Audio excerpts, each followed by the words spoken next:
Hello dear WBCS exam comrades, আর আমরা আজকে ইকোনমির নেক্সট ক্লাস নিয়ে চলে এসেছি, যেখানে আমরা কিন্তু ইন্ডিয়ান ইকোনমি যেটা আমাদের সিভিল সার্ভিস চর্চা করার জন্য লাগবে সেই দৃষ্টিভঙ্গিগুলোকে রেখেই জীবন বোধ দিয়ে পড়াগুলোকে তোলার চেষ্টা করছিলাম, যাতে যে বিষয়টা অর্থনীতি বুঝতে স্বস্তি লাগে সেই অস্বস্তি একটু কাটানো যায়। আজকে আমাদের পরের টপিক সেটা হচ্ছে ফিসকাল নীতি বা ফিসকাল পলিসি। আমরা এর আগেই পাবলিক ফিনান্স নিয়ে গল্প গুজব শুরু করেছিলাম এবং সেই নিরিখে দেখেছিলাম যে আমাদের যেমন নিজস্ব দৈনন্দিন জীবনে সংসার চালাবার জন্য আয় লাগে, ব্যয় করার জন্য যদি আয় ব্যয় যদি ঠিকঠাক লেভেলে যায়, আয় বেশি হয় ব্যয় কম হয়, তাহলে সঞ্চয় হবে, ব্যাংকে টাকা জমাবো আমরা। আর যদি আয় কম হয় ব্যয় বেড়ে যায়, তখন আমাদেরকে ধার দেনা করতে হবে, লোন নিতে হবে। ঠিক তেমনভাবেই এই ব্যক্তিগত উপার্জনের যে হিসাব নিকেশ সেটাকে যদি বাদ দিয়ে সরকার বলে নিজেকে মনে করি, তাহলে সরকারও সারা দেশের মানুষজনকে চালাবার জন্য কি লাগে, তারও কিছু আয় করতে হবে, তারও দেশের মানুষজনের জন্য কিছু খরচ করতে হবে। তার যদি আয়ের থেকে খরচ যায় বেড়ে, তখন তাকে ধার দেনা করতে হবে এবং পুরো সিস্টেমটা মনিটরিং করার জন্য একটি পাবলিক ফিন্যান্সের অ্যাডমিনিস্ট্রেশন লাগবে। এই যাবতীয় বিষয়গুলোকে কিন্তু ইন ডেপথে আমরা আগের ক্লাসগুলোতে দেখে নিয়েছিলাম। এবার দেশ চালাবার জন্য সরকার যে নীতি প্রণয়ন করে সেই নীতিগুলোকে আমরা আজকে পর্যালোচনা করব।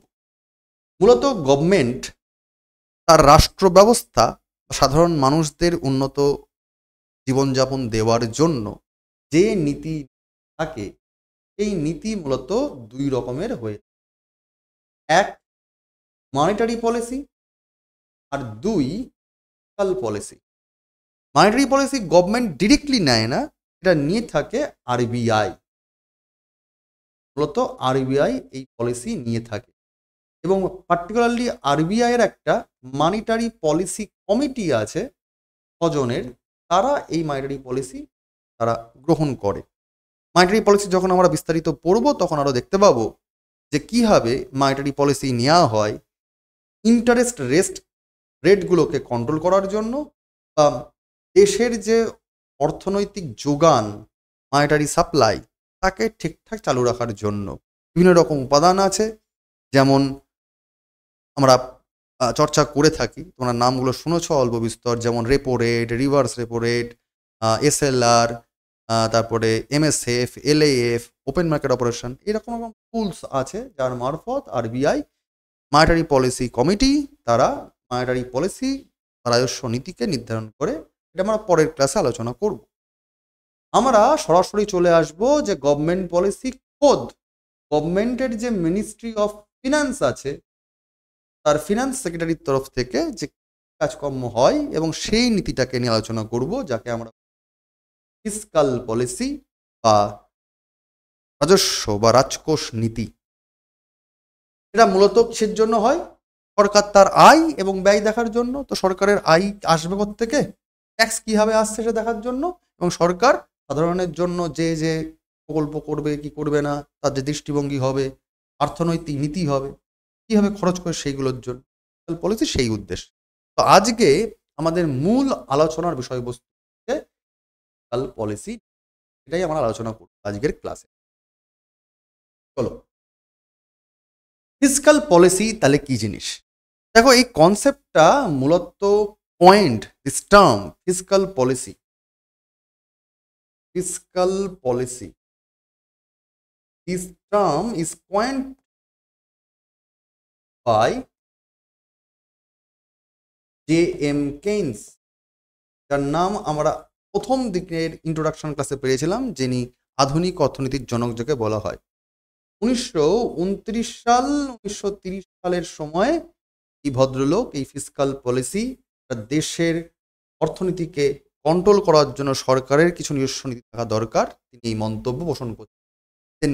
সরকারের দৃষ্টিভঙ্গি কি? What is fiscal policy?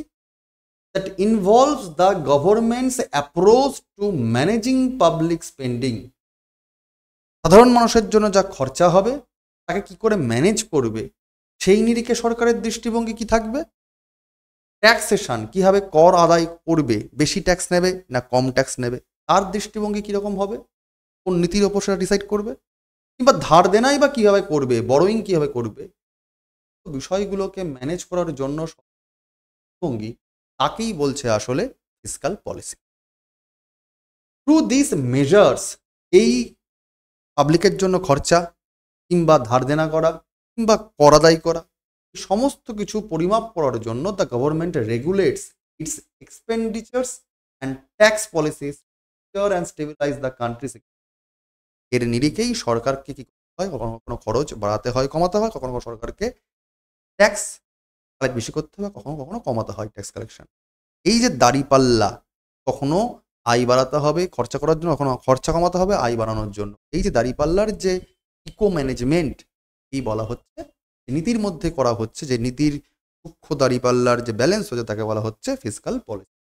This policy is by raising or lowering taxes and adjusting public spending governments can affect overall economic activity and productivity. অর্থাৎ এই নীতির মাধ্যমেই সরকার কখনো কখনো ট্যাক্স বাড়িয়ে বা কমিয়ে, কখনো গভর্নমেন্টের খরচা বাড়িয়ে বা কমিয়ে একটা অর্থনৈতিক যে প্রোডাকশন, অর্থনৈতিক যে কার্যাবলী তার স্পিড বাড়ানো কমানো করে থাকে, রেগুলেশনও করে থাকে এই নীতিমালার ওপর। যে আজকে আমার দেশের অবস্থা কেমন, যেমন সাধারণভাবে ভাবো বাবা, খুব অর্থনৈতিক কঠিন জিনিস নয় যদি তুমি জীবনবোধ থেকে নাও। তোমার দেখা গেল কোনো দিন অতিরিক্ত খরচা হয়ে গেল কোনো না কোনো কারণে, তুম করে বৃষ্টি পড়ছে, তুমি দেখা গেল তোমার পার্টিকুলার যে ট্রেনটা ধরতে সেই ট্রেনটা তুমি মিস করলে, তোমাকে বাসে বাসে করে আসতে হবে। ন্যাচারালি তুমি বাসে বাসে করে যদি আসো তোমার খরচা বেড়ে যাচ্ছে, তাহলে তুমি ভাবলে আজকে 100 টাকা খরচা করলে তোমার চলে আসতে পারতে পারি, তোমার গন্তব্য থেকে তুমি তোমার বাড়িতে চলে আসতে পারতে, দেখা গেলো তোমার খরচা কোনো কারণে বেড়ে গেল, তাহলে তুমি কাট ডাউন করার জন্য খরচা পরের দিন দেখা গেলো তুমি কি করলে, একটু কসরত বেশি করলে, টিফিনের পয়সা বাঁচিয়ে রাখবে, করতে করতে তুমি টাকা যেটা দুম করে খরচা হয়ে গেছে সেটা কমাচ্ছ। অর্থাৎ পরিস্থিতির দায় অনুযায়ী কখনো খরচা বাড়াতে হয়, কখনো খরচা কমাতে হয়। এই একই জিনিস আয় বাড়াতে হয়, আয় কমাতে হয়, এই সমস্ত জিনিসটা গভর্নমেন্টও করে থাকে তার নিরিখ, তার দেশের অর্থনৈতিক পরিস্থিতির উপর ডিপেন্ড করে। অর্থাৎ গভর্নমেন্ট এই ফিসকাল পলিসির মারফত তার খরচ নিয়ন্ত্রণ করছে। এই ফিসকাল পলিসির মাধ্যমে গভর্নমেন্ট ট্যাক্সেশন বা কর ব্যবস্থা কেমন হবে সেটা নিয়ন্ত্রণ করছে।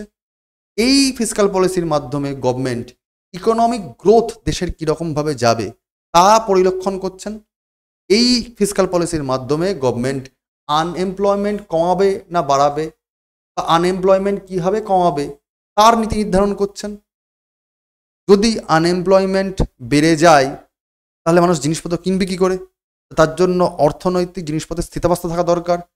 প্রাইস স্টেবিলাইজেশন করছেন, থেকে থেকে সমস্ত জিনিসকে তিনি কিন্তু মনিটরিং করছেন, অর্থনৈতিক যে স্ট্রাকচার তাকে ব্যালেন্স করছেন, এবং গ্রাহক যারা জিনিসপত্র কিনছে, সে চাকরি করা লোক হোক কি বেকার লোকজন হোক, হোয়াট এভার, সাধারণ মানুষজন হোক কি বিজনেসম্যান হোক, হোয়াট এভার, এই গ্রাহক এবং বিজনেসম্যানদের দুজনের দেওয়া নেওয়ার লেনদেনের যে ইকোসিস্টেম সেটা ঠিকঠাক যাচ্ছে কিনা সেটাকে তিনি মনিটর করছেন এই ফিসকাল নীতির মাধ্যমে। ঠিক তাহলে স্যার ফিসকাল নীতির মূল উদ্দেশ্যগুলো কি কি? মূল উদ্দেশ্যগুলোই হচ্ছে channelling more resources into areas essential for social and economic development. সামাজিক এবং অর্থনৈতিক ক্ষেত্রে দেশের নাগরিকের মূল বিকাশের জন্য যেটুকু দরকার সেটুকুই করার জন্য রিসোর্স বাড়ানোর কাজ করা হয় ফিসকাল পলিসির দ্বারা। উদাহরণ স্যার, ধরো কোনো একটা জায়গাতে যদি আজকে একটা হসপিটাল তৈরি করে দেওয়া যায়, তো সেখানকার মানুষের কিন্তু স্বাস্থ্যের যেমন চিকিৎসা ক্ষেত্রে সাহায্য হবে, শুধু তাই নয়, হসপিটাল তৈরি হলে আশপাশে দোকানঘাট তৈরি হবে, টোটোওয়ালা আসবে, অর্থাৎ মানুষজন যারা চাকরি বাকরি পাচ্ছে না তাদের কিন্তু আয় করার একটা রাস্তা খুলে, তার মানে এমন একটা ইনফ্রাস্ট্রাকচার ডেভেলপ করতে হবে, এমন একটা রিসোর্স অ্যালোকেশন করতে হবে যাতে সেখানকার সামাজিক এবং অর্থনৈতিক মানোন্নয়ন সম্ভব। সেইটার জন্য সরকারকে সেখানে হসপিটাল বানাবার জন্য সরকারকে সেখানে খরচা করতে হবে। অর্থাৎ সরকার সেখানেই খরচা করবে যাতে রিসোর্স বেশি করে চ্যানেলাইজ করা যায়। সেখানে কোথায় কোথায় সরকার পরিকাঠামো বানাবে, কোথায় টাকা ঢালবে তার নীতি ঠিক করছে এই ফিসকাল পলিসির মাধ্যমে। Promoting and sustaining economic stability, যাতে অর্থনৈতিক অবস্থা দোদুল্যমান না হয়ে যায়, স্টেবল থাকে, জিনিসপত্রের দাম দুমদারাক্কা বাড়া কমা যাতে না করতে পারে, তার সেই ইকোনমিক স্টেবিলাইজেশনের জন্য সরকারকে নীতি নির্ধারণ করতে হয় যে আমার অর্থনৈতিক ব্যবস্থা কীভাবে রাখবো, সেটাও একটা উদ্দেশ্য। Controlling price fluctuation to keep inflation in check, জিনিসপত্রের দাম যেন খুব বেশি না বেড়ে যায়। আমরা ইনফ্লেশন কাকে বলি, সহজ ভাষায় যদি বলি, আমরা এগুলো সমস্ত পরবর্তীকালে ডিটেলে পড়ব। কাকে বলি, যখন কোনো জিনিস বা কোনো সেবা, মানে ধরো তুমি ফোনে কথা বলছো, তাহলে সেটাও তো একটা টেলি সার্ভিস, ঠিক আছে? যে কোনো রকম সেবা কিংবা যে কোনো রকম জিনিসপত্র তুমি কিনছো, কোনো একটা পেন কিনছো, কোনো একটা খাতা কিনছো, হোয়াট এভার, কোনো একটা প্রোডাক্ট তার যখন ডিমান্ড বেড়ে যায়, তোমার চাহিদা বাড়ছে, তাহলে যদি সমস্ত মানুষ যখন সেই জিনিসটা কেনার প্রতি যখন তার আগ্রহ আসবে, স্বাভাবিকভাবে সেই জিনিসটার সাপ্লাই বা যোগান যাবে কমে। যদি সাপ্লাই কমে যায়, তাহলে সেই জিনিসটার যা দাম ছিল, চাহিদা বাড়ার জন্য, ডিমান্ড বেড়ে যাওয়ার জন্য, সাপ্লাই কমে যাওয়ার জন্য জিনিসটার দাম বা প্রাইস কি হবে, বেড়ে যাবে। একেই তো সহজ কথায় আমরা কি বলি, ইনফ্লেশন বলি। ইনফ্লেশন কিন্তু এতটাও সহজ নয়, কারণ ইনফ্লেশনের মধ্যে আরো কতগুলো জিনিস রয়েছে।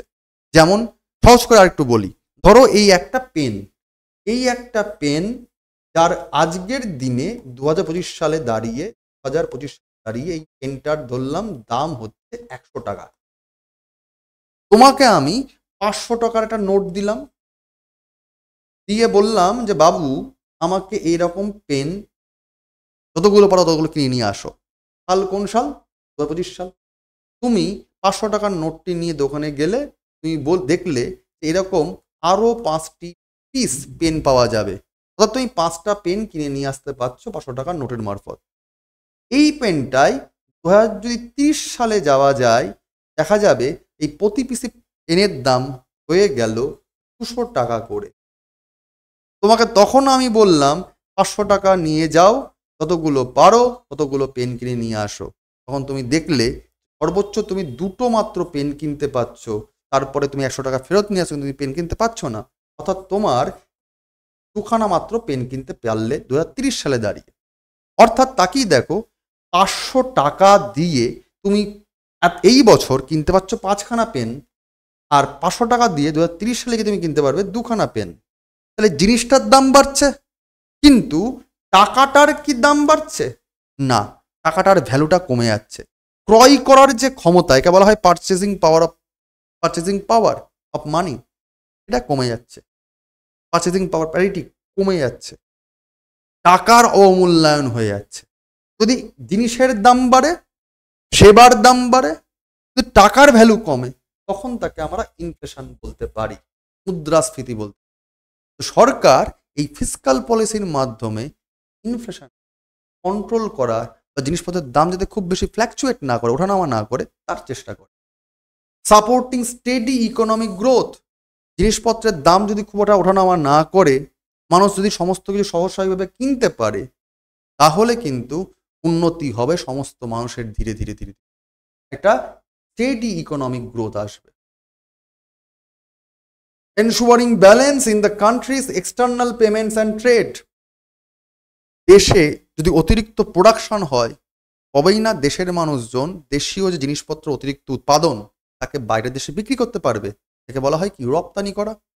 আবার দেশের মানুষের যদি অতিরিক্ত মনে হয় যে না আমার কাছে টাকা আছে, আমি আজকে অনেক কিছু কেনার ইচ্ছা শখ আছে, তবেই না বিদেশের জিনিসপত্র তুমি কেনার চাহিদা মানে তৈরি হতে পারবে। দেশের মানুষজন বিদেশি জিনিস কিনছে মানে আমদানি করছে, আর দেশের অতিরিক্ত সম্পদ যখন বাইরে বিক্রি তখন রপ্তানি করছে। এই লেনদেন করার জন্য যে খরচাপাতিগুলো হয়ে থাকে, তার জন্য তো দেশের মানুষের নিজস্ব অর্থনীতিকে স্ট্রং হতে হবে। তার জন্য ফিসকাল পলিসি সরকার নীতি প্রণয়ন করে, তাকেই আমরা ফিসকাল পলিসি। অর্থাৎ এর মাধ্যমে দেশের সাধারণ মানুষের কিন্তু স্ট্যান্ডার্ড অফ লিভিং স্টাইল তার ডেভেলপমেন্ট, এর মাধ্যমে দেশের প্রত্যেক মানুষের ইনকাম এবং সম্পদ বাড়বে। তাতে কি হবে, বৈষম্য সমাজে থাকবে না, ঠিক আছে? এর মাধ্যমেই প্রত্যেক মানুষ তারা শুধুমাত্র সরকারের ওপর ডিপেন্ড করবে না, প্রাইভেট সেক্টরও ডেভেলপ করবে, এবং তার মারফত প্রাইভেট সেক্টর এবং পাবলিক সেক্টর, সরকারি ক্ষেত্র এবং বেসরকারি ক্ষেত্র, তাদের কাঁধ মিলিয়ে চলবে। তাতে কি হবে, একটি স্বাস্থ্যকর, একটি অর্থনৈতিক উন্নত মানের পরিবেশ তৈরি হবে, যেখানে মানুষ বেসরকারি সরকারি যে মাধ্যমে আয় করুক না কেন, তারা সুস্থ স্বাভাবিক অর্থনৈতিক সমাজ ব্যবস্থায় পদার্পণ করতে পেরে নিজেদের দৈনন্দিন জীবনের যে চাহিদাগুলো, সেই জিনিসগুলো তারা মেটাতে পারবে। তো রাষ্ট্র ব্যবস্থা অর্থনৈতিক থেকে সচল থাকবে, সুস্থ স্বাভাবিক থাকবে। যদি অস্ত্রশস্ত্র যদি আজকে খারাপ হয়ে যায়, তবেই না মারপিট, কাটাকাটি, হনহনি, করাপশন এসব চলে আসে। আজকে প্রতিটা মানুষ যদি আজকে কাজকর্ম করার সুযোগ পেত, তাহলে বসে বসে রিল দেখার সময় পেত না। মানুষের যদি কাজের চাপ থাকে, মানুষ যদি চাকরি বাকরি পায় ঠিকঠাক লেভেলে, তবেই না তারা সময় নষ্ট করার সময়টুকুও পাবে না। তো নষ্ট না করার জন্য যে সময়, তার জন্য মানুষকে এমপ্লয়মেন্ট হতে হবে, মানুষের কাছে ঠিকঠাকভাবে সেই রিসোর্সেসগুলো দিতে হবে, যে তুমি কাজকর্ম করো, সেই দিকে মানুষকে দিকে পড়াশোনার দিকে তোমার আগ্রহ আসবে কোত্থেকে? তুমি যদি পড়াশোনা করো, সেই ইনকাম যে কোনোভাবেই হোক না কেন।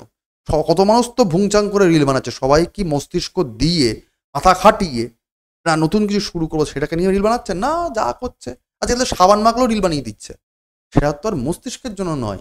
এই সমস্ত জিনিস কিন্তু একটা সময় থিতিয়ে গিয়ে পড়বেই, কোনটা ঠিকঠাক কন্টেন্ট আর কোনটা ঠিকঠাক কন্টেন্ট নাই। এই যে এত বকর বকর করে যায়, আজকে এত ডেপথে পড়ে যাচ্ছি ক্লাসে, সেইগুলোর খুব বেশি ভিউজ হবে না বাবা। তার কারণ ঠিকঠাক পড়াশোনা করলে তো তোমরা রিল দেখতে পারবে না, ডাব্লিউবিসি হয়ে যেতে পারবে, মুশকিল না। স্বপ্ন সবাই দেখবে, চোখ বুঝে দেখবে, আর যারা একটুখানি চোখ পিপি করতে করতে কষ্ট করতে চোখ খুলে ফেলবে, তার স্বপ্ন দেখতে তার সত্যি হয়ে করে ফেলবে। এই কথাগুলো শুনতে সবার ভালো লাগবে না, এই জন্য ভিউজ কম থাকবে। কিন্তু আমার কাজ শিক্ষক হিসাবে তোমাদেরকে চোখ খোলানো, যে দেশ, দশ এবং প্রত্যেকে নিজেরা এগিয়ে যেতে পারে, কোনোদিন বলতে না পারো কোনো স্যার চেষ্টা করে।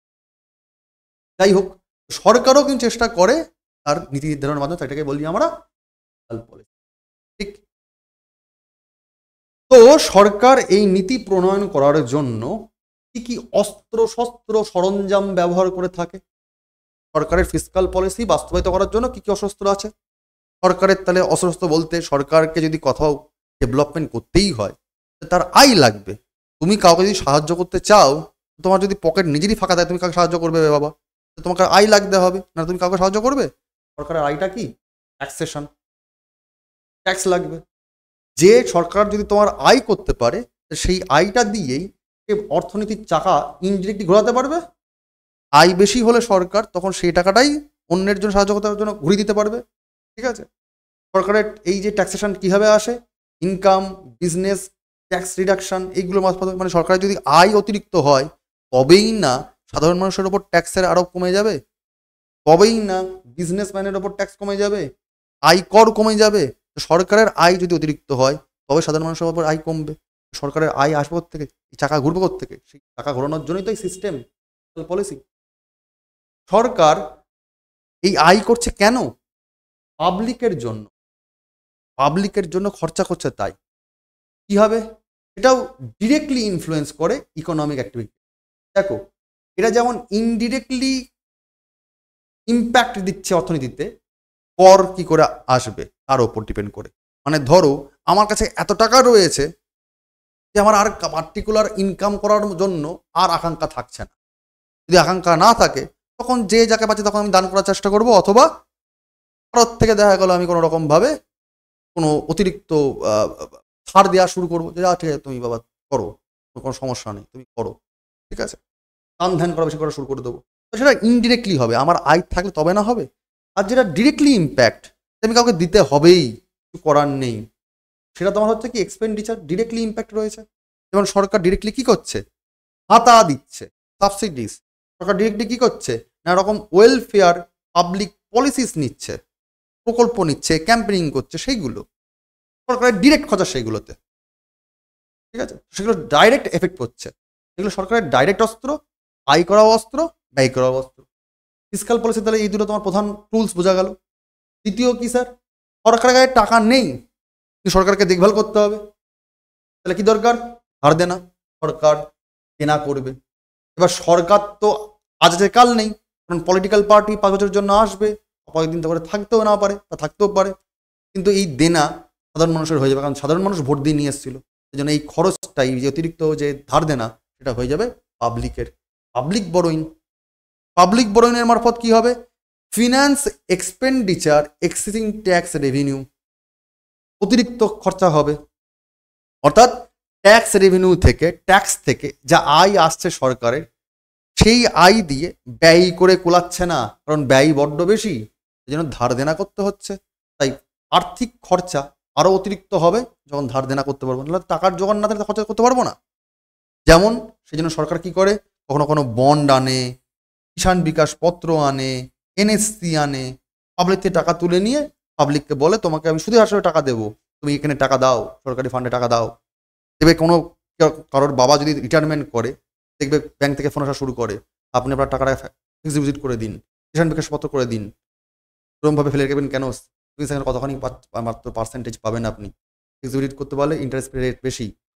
তোমার বাবার থেকে টাকাটা তুলে নেওয়ার চেষ্টা করা হয়, যে তোমার বাবা, কারণ তোমাকে দেখে দুম করে বলো বাবা একটু বাইক কিনবো, আমরা চড়ে বেড়াবো, ঠিক আছে, বাইক কিনতে দুম করে বাইকের দাম বেড়ে যাবে।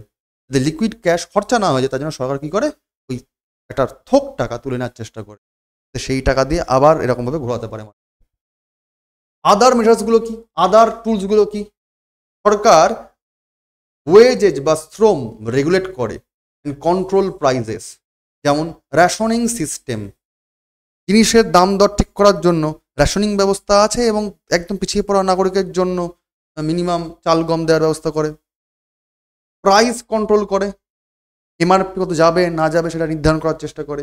ওয়েজ রেগুলেশন, কত কি শ্রমিকের কতখানি পার্টিকুলার রোজ হবে না হবে, তার মিনিমাম এই ওয়েটেজগুলো তারা কিন্তু দেখভাল করে, যাতে প্রত্যেকের একটা ইকো আয়ের ব্যবস্থা ঠিকঠাক থাকে। অর্থাৎ ফিসকাল পলিসির মারফত, তার বিভিন্ন রকম অস্ত্রের মারফত প্রয়োগ করে করে সরকার প্রতিটি মানুষের individually, directly indirectly ecosystem, অর্থনৈতিক ব্যবস্থাকে ব্যালেন্স করার উত্তাল প্রয়াস করে চলেছে। তাহলে এই যে উত্তাল প্রয়াস, সেটা কি রকম প্রয়াস? স্যার এত যে চব্য বলছেন সরকার এই করছে, সরকার ওই করছে, অনেক সময় টের পায়, অনেক সময় টের পায় না, অনেক সময় মনে হয় সরকার খুব ভালো, অনেক সময় মনে হয় সরকার খুব খারাপ মনে হয়। কিন্তু কখন কখন মনে হয়, যখন যখন যেরকম মনে হচ্ছে, তার সেই রকম মনে হওয়ার পেছনে নিশ্চয়ই সেরকম কোনো দৃষ্টিভঙ্গি থাকবে সরকারের, যাতে মনে হয় ওরকমভাবে। যেমন ধরো, তোমার বাবা যদি তোমাকে দুম করে চড় মেটে দেয়, তো মনে হয় বাবা বড্ড রাগী লোক। আর দুম করে বাবা যদি তোমাকে বলে আহা বাবা শোনা আয় এদিকে একটু ফুচকা খেয়ে যা, তো মনে হয় বাবার থেকে মাই ডিয়ার লোক কেউ হয় না। এই যে বাবার কখন মুড সুইং হচ্ছে, তুমি যদি সেটা বুঝতে পারো, তাহলে বাবা খারাপ লোক না ভালো লোক সেটা তুমি বুঝতে পারবে। বাবার সেটা কেন তোমাকে ফুচকা খাওয়াতে যাচ্ছে, বা কেন চটটা মারলো, তো নিশ্চয়ই কোনো একটা ডিসিশন তিনি নিচ্ছেন। ঠিক সরকারও কখন কোন পরিস্থিতিতে একটু ভালো সরকার হবে, কখন খারাপ সরকার হবে, এবং সেই ভালো সরকার খারাপ সরকার হওয়ার জন্য তিনি যে নীতি নিচ্ছেন, তার ভিত্তিতে আজকে ফিসকাল পলিসির বিভিন্ন রকম টাইপ করা যায়। যেমন 1 নম্বর টাইপ হচ্ছে এক্সপ্যানশনারি। টার্মটা বোঝো, এক্সপেনশন, বাড়ানো, বৃদ্ধি করে, 1। 2 কনস্ট্রাকশনারি, কনস্ট্রাকশন, যখন গঠন করে। 3 নিউট্রাল। সহজ বাংলায় যদি আমরা বলি, নিউট্রাল মানে নিরপেক্ষ, আমি খারাপও না আমি ভালোও না, আমি দাঁড়িয়ে থাকি চুপচাপ, তুমি গালাগাল দিয়ে যাও, তুমি ভালো কথা বলে যাও, আমি কোনো দিকে কানে শুনবো না, আমি নিউট্রাল। অর্থাৎ আমার যা আয় আমার তা ব্যয়, আমার না আছে সঞ্চয়, না আছে কোনো ধার দেনা, আমি এক হাতে নিচ্ছি আর হাতে দিয়ে দিই, আমি নিউট্রাল, আমি যেখানে ছিলাম সেখানে দাঁড়িয়ে আছি, আমার না আছে পতন, না আছে কোনো অগ্রগতি, এটা হচ্ছে নিউট্রাল। এবার যদি আমাকে বাড়াতে হয়, এক্সপ্যান্ড করতে হয় নিজেকে, তাহলে কি করতে হবে? আমাকে হাত খুলতে হবে। এক্সপ্যান্ড করছি মানে কি, আগে হাত আমার এরম ছিল, হাত আমি ছড়াচ্ছি। হাত ছড়ালে কি হবে বাবা? খরচাপাতি বাড়বে। তাহলে সরকার যখন নাগরিকের জন্য কাজকর্ম করবে, তখন সরকার দেদার মতো খরচাপাতি করবে, তখন হচ্ছে এক্সপ্যান্ড করছে। আর সরকার যখন দেখছে না আমার অবস্থা খারাপ, ছড়াতে গিয়ে ছড়িয়ে লাট করে ফেলেছি, তাহলে এবার জড়ো করতে হবে, তো তখন সরকার নিজেকে গঠন করা শুরু করে দেয়। যখন জড়ো করবো, তখন সরকার যদি চাপানো শুরু করে দেয়, তখন তোমার সরকার খুব খারাপ লোক, পুরো চেপে মেরে দিচ্ছে। আর যদি ছেড়ে দেয়, তোমার সরকার খুব ভালো লোক।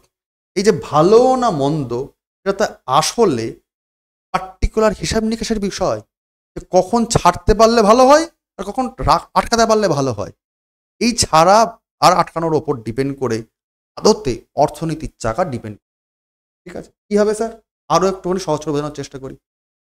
এক্সপেনশনারি, এটা কখন হয়, মেকানিজমটা কি?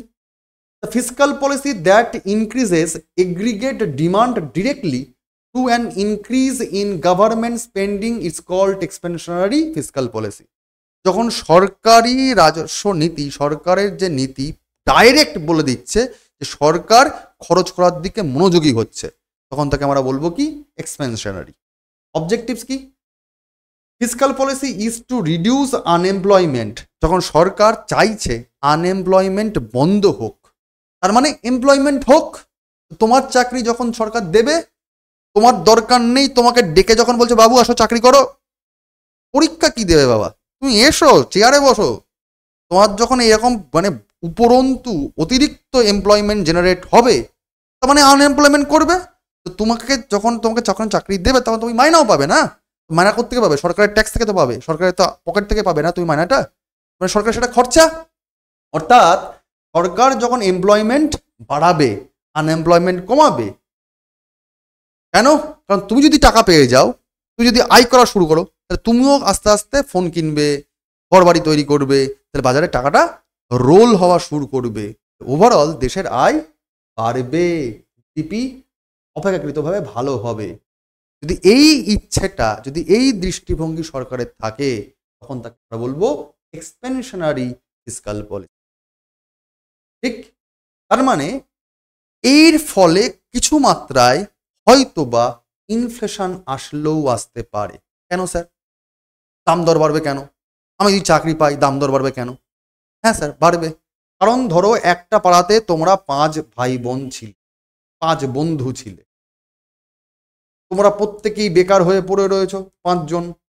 প্রত্যেকেরই শখ রয়েছে একটু পেয়ারা আপেল কিনে খাবে। ঠিক আছে, ধরো তোমার আপেল কেনার শখ হয়েছে, আপেল ফোন কেনার শখ হয়েছে। এবার আপেলের দাম 50,000 টাকা ধরে নিলাম, তারও বেশিও আছে হয়তো। তোমাদের অকাত নেই, তোমরা ভাবো কোনো দিন বেকার থেকে সকার যখন হব, সরকারি চাকরি পাবো, তখন আমি আপেল ফোন কিনবো। খুব ভালো কথা বাবা। কেন? তোমাকে সরকার উদার হয়েই তো রয়েছে। এই সরকার এক্সপেনশনারি হলো, তোমাকে চাকরি দিয়ে দিল, তুমি সবাই মিলে তুমি হুমড়ি খেয়ে পড়লে পাড়ার দোকানে আপেল ফোন দাও। আপেল ফোন তোমার রয়েছে মাত্র পড়ে 2টো, ডিমান্ড হচ্ছে 5 জনের, দাম ছিল 50,000 টাকা। দোকানদার দেখলো এবার তো মারপিট লাগবে, বাবা কাকে দেবো কাকে দেবো না, টক করে ওর দামটা বাড়িয়ে দিয়ে বলে দেবে 70,000 টাকা দাও, তাহলে তোমাকে ফোন দিয়ে দেবো। জিনিসের দাম স্যার বেড়ে গেল। জিনিসের দাম যেই বাড়লো, ইনফ্লেশন চলে আসলো। বাড়লো কেন? কারণ তোমরা যখন চাকরি পেয়ে গেছো, তোমাদের আয় করার ক্ষমতা হয়ে গেছে বাবা। তার মানে এক্সপেনশনারি করলে জিনিসের দাম মুদ্রাস্ফীতি হওয়ার চান্সেস থাকে। ইনফ্লেশন একটা হওয়ার কারণটাও হচ্ছে এক্সপেনশন, জিনিসের দামপত্র বাড়া শুরু করে। This type of policy is usually undertaken during recession to increase the level of economic activity. যখন অর্থনৈতিক অবস্থা খুব খারাপ থাকে, তখনই এই রকম জিনিসপত্র হওয়ার চান্সেস থাকে। খুব খারাপ থাকে মানে তোমার দরকার মিনিমাম লেভেল দাঁতের পেস্ট কেনার, তোমাকে দাঁতের মাজর মাজতে হবে, এটা মিনিমাম ক্রাইটেরিয়া। কিন্তু তোমার অবস্থা এতটাই খারাপ, কোনো রকমভাবেই কেনাকাটা করতে পারছো না, দিন পুরো অচল হয়ে গেছে। কোভিড-19 মতো মনে করে দেখো, কত মানুষ চাকরি হারা হয়ে গেছিল, ঘর থেকে বেরোতে পারছে না, দোকান বাজার করতে পারছে না, ব্যবসায়ী বাণিজ্যের লোক দোকান বন্ধ করে বসে রয়েছে, জিনিসপত্র কিনতে পারছে না। ধীরে ধীরে ধীরে ধীরে মানুষজন এতটাই দম বন্ধ করার পরিস্থিতি, প্রত্যেকে তার নিজের বাড়ির সামনেই একটা করে ফুচকার ডালা নিয়ে বসে পড়েছে। কিছু তো আয় করতে হবে, ঘুগনি নিয়ে বসে পড়েছে, কিছু তো আয় করতে হবে। এবার ফুচকা বিক্রি করবে কে? বিক্রি তো করার দোকান লোক হয়ে গেছিল, আবার লোক তখন ছিল না। কোভিডের সময় অবস্থাটা ভেবে দেখো। অর্থাৎ কিছু মানুষ টাকা না বার করতে পারছে, না দিতে পারছে। কিনতে গেলেও 50 বার করে ভাবে 100 বার পিছিয়ে আসছে, আবার বিক্রি করতেও পারছে না। এই যখন চাকা ঘুরছে না, দম বন্ধ করার পরিস্থিতি, তখন সরকার বলছে আমি তোমায় টাকা দিচ্ছি, তোমরা কেনাকাটা করা শুরু। এই যদি অবস্থা হয়ে যায়, যখন রিসেশন চলে আসে, তখন সরকার এক্সপেনশনারি ফিসকাল পলিসি নেওয়ার চেষ্টা করে, অর্থনীতির চাকা ঘুরে এবং তলার দিক থেকে ধীরে ধীরে ধীরে ধীরে ওপর দিকে উঠে ইনফ্লেশন হয়ে নর্মাল জায়গায় আসতে পারে অর্থনীতির চাকা। কখন হয়? ঠিক 1 নম্বর পরিস্থিতি। 2 নম্বর পরিস্থিতিটা স্যার কি? এটা হচ্ছে কনস্ট্রাকশনারি। সরকার যখন টাইট হচ্ছে, সরকারের মনে হচ্ছে যে ভাই আমি আমার খরচাকে কমাবো এবং আমি আমার খরচা কমিয়ে আয় বাড়াবার চেষ্টা করব। তার মানে সরকার তখন কি করবে? ট্যাক্স দেবে বাড়িয়ে আর খরচ দেবে কমিয়ে। ভাতা টাতা সব বন্ধ, ট্যাক্স নাও বেশি, তাহলে আয় আসবে বেশি। সরকারের যখন নিজের ধার দেনা বেড়ে যাবে প্রচণ্ড রকম পরিমাণে, তখন সরকার কি করবে? সমস্ত রকমভাবে সমস্ত ভাতা টাতা প্রকল্প সব বন্ধ, উন্নয়ন পরে দেখা যাবে। আর ট্যাক্স চূড়ান্ত নেবে, নিয়ে নিয়ে সরকারের আয় বাড়িয়ে বাড়িয়ে বাড়িয়ে সে ধার দেনাগুলো মিটি নিজের অবস্থা ঠিক করার চেষ্টা করবে। তো সরকার যখন নিজেকে ঠিক রাখার চেষ্টা করবে, নিজের রাজকোষ ঠিক রাখার চেষ্টা করবে, তখন সরকার এই ধরনের নীতি নেয়। অর্থাৎ ওর অবজেক্টিভ কি? Fiscal policy to reduce inflation. দাম দর যখন অতিরিক্ত বেড়ে যায়, তোমার কাছে টাকা আছে মানেই তুমি কেনার চেষ্টা করছো, তুমি কেনার চেষ্টা করছো মানে তোমার ডিমান্ড হচ্ছে, তোমার ডিমান্ড হচ্ছে মানে সাপ্লাই কমে যাচ্ছে, সাপ্লাই কমছে মানে জিনিসের দাম বেড়ে যাচ্ছে। অর্থাৎ তোমার কাছ থেকে যখন টাকা অতিরিক্ত আছে, তখন তোমার কাছ থেকে টাকাটা নেবো কি করে? ট্যাক্স চাপিয়ে। যেই ট্যাক্সটা নিয়ে নেবো, তোমার কেনার অকাত থাকবে না। কেনার অকাত যদি না থাকে, তাহলে ইনফ্লেশনটা কি হবে? রিডিউস হয়ে যাবে, কমে যাবে। তো সরকার তোমার পথে টাকা তুলে নিয়ে সরকার মুদ্রাস্ফীতি কমাবার চেষ্টা যখন করে, বলি কনস্ট্রাকশনারি বা tight fiscal policy. It can trigger some employment. স্বাভাবিকভাবেই তোমার কাছ থেকে সময়, তোমার দেখা গেলো ধীরে ধীরে তুমি যদি দেখো সরকারি চাকরি করে তোমার মায়না বেশিপত্র বেশি নেই, তখন তুমি ছেড়ে দিয়ে চলে আসবে। যেমন অনেক ছেলে পুলে করে সেনাগ্রাম চাকরি বাকরি পাই, এমটিএস লাগায়, বাইরের রাজ্যে এমন পড়ে থাকে যে ওই 20,000 30,000 টাকার মাইনে দেখা গেলো দেখাই যায় না চোখে। তখন তারা ছেড়ে দিয়ে চলে এসে ভাবে যে রাজ্য সরকারি চাকরি পেতাম ভালো হতো। তারা তখন বলে যে স্যার WBCS এমটিএস পেয়ে গেছি, কোনো রকমভাবে স্যার WBCS পাঠাতে পারলে একটু বড় চাকরি পেয়ে গেলে রাজ্যে সেটেল করে যাবো, ভালো হবে। তখন মানুষজনের চাকরি বাকরি তখন চলে যায় বা অবস্থা খারাপ হয়, ছেড়ে দেওয়ার চেষ্টা করে। These type of policies usually undertaken during the inflationary periods to control excess money supply. যখন প্রচণ্ড পরিমাণে মুদ্রাস্ফীতি হয়ে যায়, মানুষের যখন অতিরিক্ত টাকা পয়সা হয়ে যায়, যখন অতিরিক্ত ডিমান্ড বাড়ে, সাপ্লাই কমে, সেই সময় মানুষের কাছ থেকে টাকা তুলে নেওয়ার জন্য সরকার একটু টাইট, বড্ড খরচা করছিস না, নে আয় দে, ট্যাক্স দে। আর যখন সরকার মাই ডিয়ার লোক, যা পারিস কর বাবা, টেনশন নেই, যা পারিস কর, আমার যা আয় দিয়ে দে, তোকে যা লাগবে সব দিয়ে দিচ্ছি আমি। সরকার যা নিচ্ছে তাই দিয়ে দিচ্ছে। সরকার যখন এরকম নিরপেক্ষ থাকে, তখন তাকে আমরা বলি নিউট্রাল ফিসকাল পলিসি। সরকার যখন সেই রকম পরিস্থিতিতে স্ট্র্যাটেজিস নেয় বা বাজেট বানায় যেখানে নাইদার স্টিমুলেট নর রিস্ট্রেন্ট ইকোনমিক গ্রোথ, অর্থনৈতিক ডেভেলপমেন্ট না আটকাচ্ছে না হচ্ছেও, তখন তাকে আমরা বলি নিউট্রাল ফিসকাল পলিসি। ঠিক আছে, ঠিক আছে, কোনো রকমভাবেই কিন্তু কোনো সমস্যা হয় না, কিন্তু কোথাও না কোথাও ইকোনমিক গ্রোথটাও দেখতে পাওয়া যায় না, কারণ কোথাও না কোথাও জিনিসের দাম বাড়বে, এটাই স্বাভাবিক বিষয়। ঠিক আছে, তো this type of fiscal policy is usually followed when an economy is an equilibrium. যখন যা খরচের তাগিদ থাকে এবং যা আয়ের উৎস থাকে, যখন দুটোই যখন সমান হয়ে যায়, ভাই খরচ যা আছে সেটা তো এমনি চলে আসে, তখন আর চিন্তা করে লাভটা কি। যখন এরকম অবস্থা হয়, যখন ইকুইলিব্রিয়ামে চলে আসে, সমতায় চলে আসে, তখন কিন্তু এই ধরনের নিউট্রাল ফিসকাল পলিসি দেখার একটা প্রবণতা দেখতে পাওয়া যায়। সরকাররা মোদ্দা কথা এই 3 রকমভাবে চিন্তা ভাবনা করে তিন রকমভাবে তারা নীতি তৈরি করে, এবং তার ওপর সরকারি খরচ বেশি করবে না সরকারি খরচ কম করবে, সেইটা সরকার ডিসাইড করে। এবং সেই যে ডিসাইড করছে, তারা যে বাজেট তৈরি করছে, বাজেট তৈরি করার প্রথম যে প্রক্রিয়া, প্রথম যে নীতি, পলিসি। বাজেট কি? খরচপাতি করার জন্য, আয় করার জন্য। তার মানে আয় ব্যয়ের হিসাব করে যে ফর্দ বানাবে, সেই ফর্দ বানাচ্ছে যে নীতির ওপর ডিপেন্ড করে, তাকে আমরা বলছি কি পলিসি। ঠিক স্যার, এবার এই ফিসকাল পলিসি রিলেটেড বেশ কিছু টার্ম আমরা একটু আলোচনা করে নেব। যেমন আমরা দেখেছিলাম, আয় যদি কম হয়, ব্যয় যদি বেড়ে যায়, তাহলে আমার কাছে কি হবে? ধার দেনা হবে, মানে টাকার যোগানের ঘাটতি থাকবে। ঠিক একই রকমভাবে সরকার চাইছে আরও ডেভেলপ করতে, সরকারের কাছে টাকা নেই, তার মানে সেটা কি? ঘাটতি। তখন তাকে আমরা বলবো স্যার ফিসকাল ডেফিসিট। সরকারের যা আয় আসছে তার থেকে স্পেন্ডিং, খরচ দ্বিগুণ হচ্ছে। দেখো, একটা যদি আয় আসে, ডবল খরচা হচ্ছে। যদি এরকম অবস্থা হয়, তাহলে খরচ আয়ের থেকে খরচটা বেশি, অর্থাৎ সেখানে ঘাটতি দেখা যাবে, ঘাটতি দেখা যাবে। আমরা বলছি fiscal deficit. Fiscal deficit is the shortfall that occurs when the government's overall spending during the financial year exceeds its total income, not counting any borrowed funds. ঠিক আছে, কোনো রকম ধার দেনা করা ফান্ড থেকে হিসাব না করে, মানে ধরো আমাকে কেউ অনুদান দিয়ে বললো, বা কেউ বাবা বললো টাকাটা রেখে দে, তোর ব্যবসা হচ্ছে না, সেটাকে বাদ দাও, বাবার অনুদানকে বাদ দাও। আমি আমার ব্যবসাতে যা আয় করছি তার থেকে যদি খরচ বেড়ে যায়, তাহলে সেই সিস্টেম যা সত্যি সেটাই হচ্ছে আসল, সেটাই হচ্ছে ঘাটতি। কারোর দেনা কোনো কিছু দিয়ে দেওয়া বা কারোর থেকে ধার দেনা করা বা কারোর কোনো দান নিয়ে তাকে ব্যালেন্স করাটা কিন্তু আসলে ঘাটতিকে মুকুব করা হচ্ছে না, তা নয়। ধরো তুমি ব্যবসা করো, তোমার 100 টাকা আয় হয় কিন্তু খরচ হয়ে যায় 200 টাকা। তোমার মা বললো রাখ বাবা তুই 500 টাকা রাখ, তুমি বাজার কোনো সমস্যা নেই, কতদিন তোমার মা দেবে, কতদিন তুমি তোমার মায়ের থেকে ধার করবে। সুতরাং তোমার ব্যবসাটা আসলে কি, তোমার আয় অনুযায়ী তোমার ব্যয় বেশি, তোমার তোমার ঘাটতি অর্থেই হয়ে যাচ্ছে। একই রকমভাবে কোনো একটি আর্থিক বছরে সরকার যদি বাইরের থেকে কোনো রকম ধার দেনা না করে, সেটাকে বাদ দিয়ে, ধার দেনাটা বাদ দিয়ে তার আয় যদি ব্যয়ের থেকে কম হয়, সেক্ষেত্রে তাকে বলবো আমরা ঘাটতি। It is typically shown as a percentage of the country's gross domestic product GDP and serves a key measures of the government's fiscal position and economic management. অর্থাৎ এই ডেফিসিট কেমন আছে, ঘাটতি বেশি না কম, এর ওপর ডিপেন্ড করে সেই দেশের জিডিপি কেমন, জাতীয় আয় কেমন, বা গভর্নমেন্ট কীরকমভাবে অর্থনীতিকে ম্যানেজমেন্ট করবে, কীরকমভাবে কোন নীতি প্রয়োগ করবে, সেটা এক্সপেনশনারি নাকি সেটা কন্ট্রাকশনারি, নিউট্রাল থাকবে, তৈরি করা হয় এই ডেফিসিট মেজারমেন্ট করার মারফত। স্বাভাবিকভাবে তোমার যদি ব্যবসা করার সময় দেখা যায় তোমার খরচ হচ্ছে বেশি কিন্তু তোমার আয় হচ্ছে কম, তাহলে তুমি তোমার ফুচকাতে দাম বেশি রাখবে না কম রাখবে, তুমি ঠিকঠাক করবে। এরকমভাবে সরকার তাই করে। পরের যে টার্ম সেটা হচ্ছে fiscal consolidation.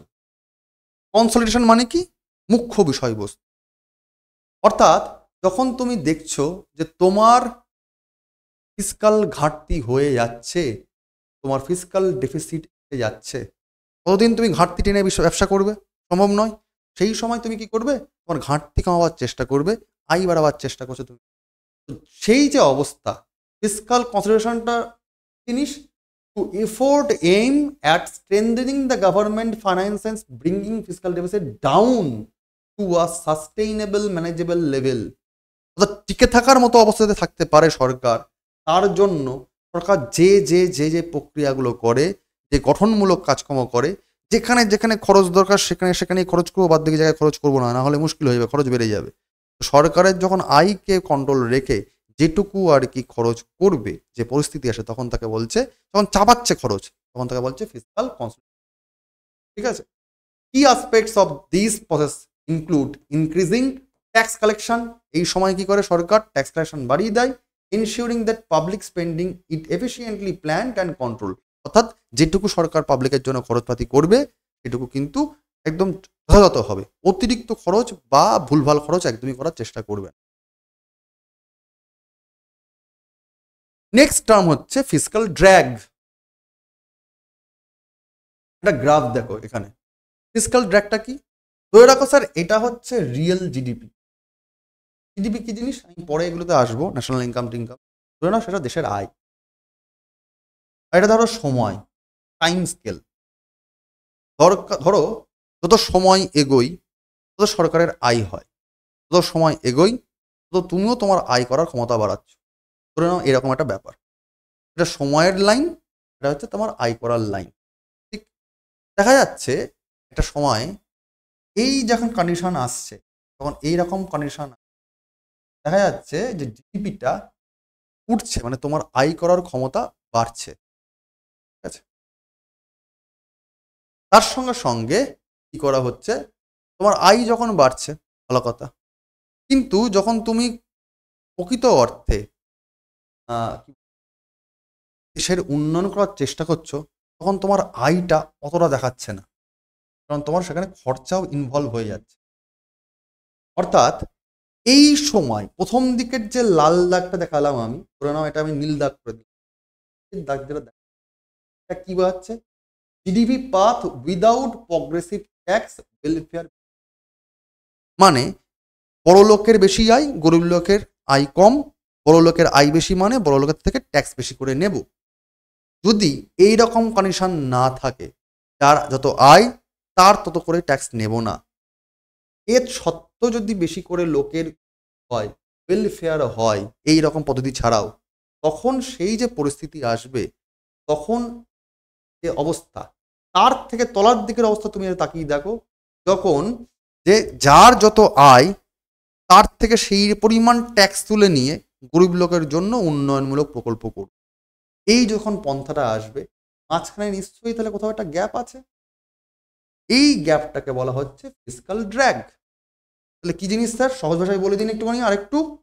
Fiscal drag refers to a situation, এমন একটা অবস্থাকে বোঝাচ্ছে ফিসকাল ড্র্যাগ বলতে, in which rising inflation or higher incomes push taxpayer into higher tax brackets increasing their tax burden. যদি এই রকম অবস্থা চলে আসে তাহলে তখনই তাদের ট্যাক্স বেশি লাগে, তাদের বুঝতে হবে তাদের ইনকাম বেশি, অর্থাৎ যাদের আয় বেশি ট্যাক্স বেশি। এই অবস্থা যখন আসে তখনই বুঝতে হবে fiscal drag situation. This typically happens under A progressive tax system. এই যে যার যত আয় তার তত ট্যাক্স, এটাকেই বলা হচ্ছে প্রগ্রেসিভ ট্যাক্স সিস্টেম, এবং এই সিস্টেমেই এই ফিসকাল ড্র্যাগ ব্যবস্থা দেখা যায়। Where tax rate rise with income, আয় বাড়ার সঙ্গে সঙ্গে ট্যাক্স দেওয়ার রেটও বেড়ে যায়, leading to individual paying more in tax even if their real purchasing power has not significantly improve. যদিও আয়ের যে আয় বাড়লেও জিনিসপত্রের যে ক্রয় করার ক্ষমতা টাকার তার বাড়ছে না। উদাহরণ স্যার একটু বুঝে নাও বাবা ব্যাপারটা। ধরো তুমি আজকের দিনে সরকারি চাকরি পেলে 2025 সালে, এবং তোমার মাইনা দাঁড়ালো, তোমার ইনকাম, তোমার মাইনে দাঁড়ালো 30,000 টাকা। তোমার একটা মাইনে, ঠিক? এই মাইনে দিয়ে তুমি আজকের দিনে ধরলাম 1 কেজি চাল কেন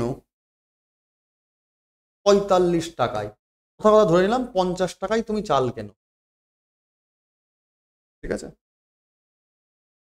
হলো, ধরলাম 2025 সালে তোমার এই আয়ের জন্য তোমাকে ট্যাক্স দিতে হবে 5%, ধরলাম, ঠিক আছে?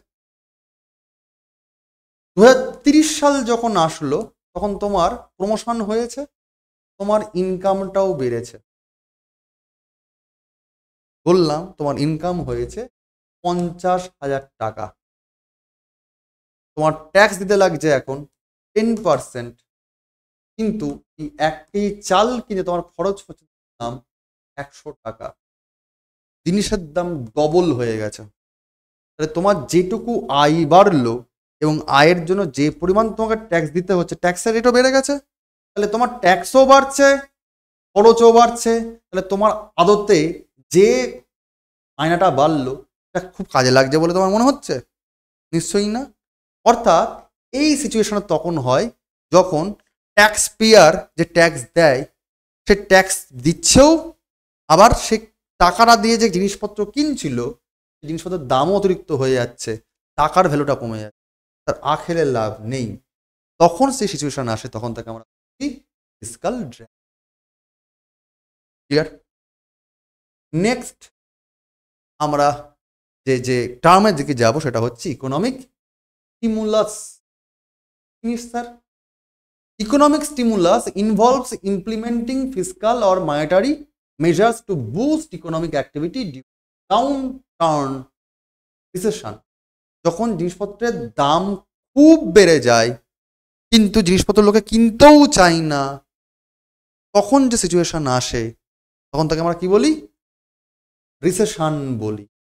করোনার সময় মনে করো, যখন N95 যে মাস্ক দরকার ছিল মানুষের, তার দাম হু হু করে বাড়ছে, মানুষজন কিনতে পারছে না, 2 টাকার মাস্ক পরছে, কিংবা রুমাল কিংবা ওড়না টোড়না পেঁচিয়ে পেঁচিয়ে 4-5টা চড়িয়ে যাচ্ছে, যাতে করোনায় কোভিডে অ্যাটাক না খেয়ে যায়।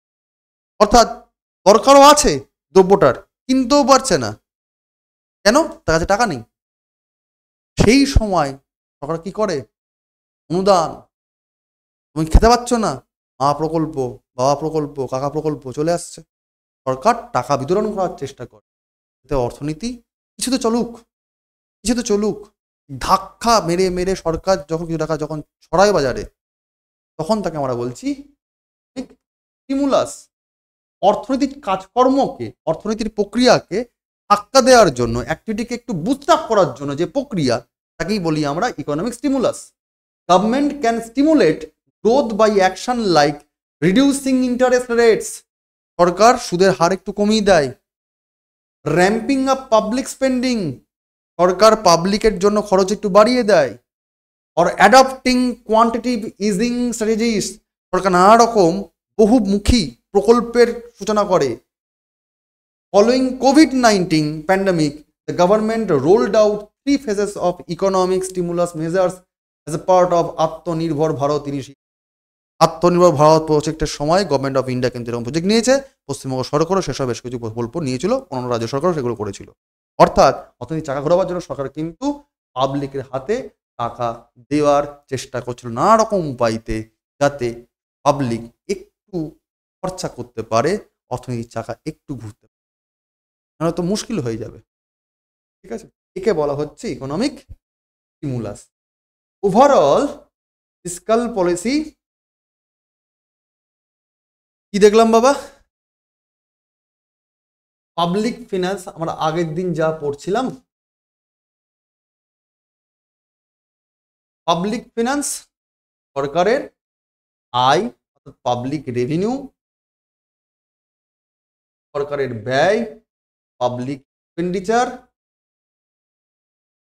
সরকারের যদি ধার দেনা হয় পাবলিক লোন, ভালো কথায় বলা হয় ডেট, কিংবা পুরো ম্যানেজমেন্টটা করে পাবলিক অ্যাডমিনিস্ট্রেশন।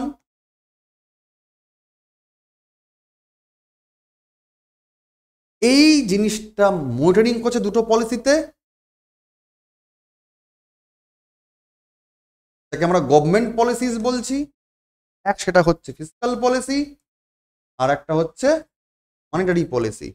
ফিসকাল পলিসি খোদ গভর্নমেন্ট নিজে করছে তার অর্থমন্ত্রকের দ্বারা, গভর্নমেন্ট অফ ইন্ডিয়া বা স্টেট গভর্নমেন্ট করে থাকছে তার মিনিস্ট্রি অফ ফিনান্সের দ্বারা। কেন? সরকার দেশের জন্য আয় ব্যয় খরচ করতে পারে, অর্থাৎ ফর্দ বানাতে পারে, অর্থাৎ বাজেট বানাতে পারে। বাজেট বানানোর জন্য যে পলিসি তাকে বলছে ফিসকাল পলিসি। অন্যদিকে আরবিআই করছে মনিটারি পলিসি। ঠিক, তো আমরা ফিসকাল পলিসি কি জিনিস এটা পুরোপুরি আজকে ক্লাসে জেনে নিলাম। আমরা পরের দিন মনিটারি পলিসি কি জিনিস এটা পরের দিনের ক্লাসে আশা করি ইকোনমিকে যতখানি প্রাণবন্ত করে তোলা যায়, ততখানি গ্রাফ, নোটস, বাংলা, ইংরাজি সমস্ত দেওয়া আছে। চেষ্টা করছে যাতে তোমাদের কাজে লাগে এবং সেখান থেকে তোমরা তোমাদের কোশ্চেনে ইমপ্লিমেন্ট করতে পারো। ঠিক, আজকে অবধি রাখলাম বাবা, পরের দিন পরের টপিক নিয়ে দেখা হবে। পড়া তৈরি করে রেখো কিন্তু, যারা দেখোনি তারা কিন্তু প্লেলিস্ট দেখে নিও পুরো। Best of luck, thank you.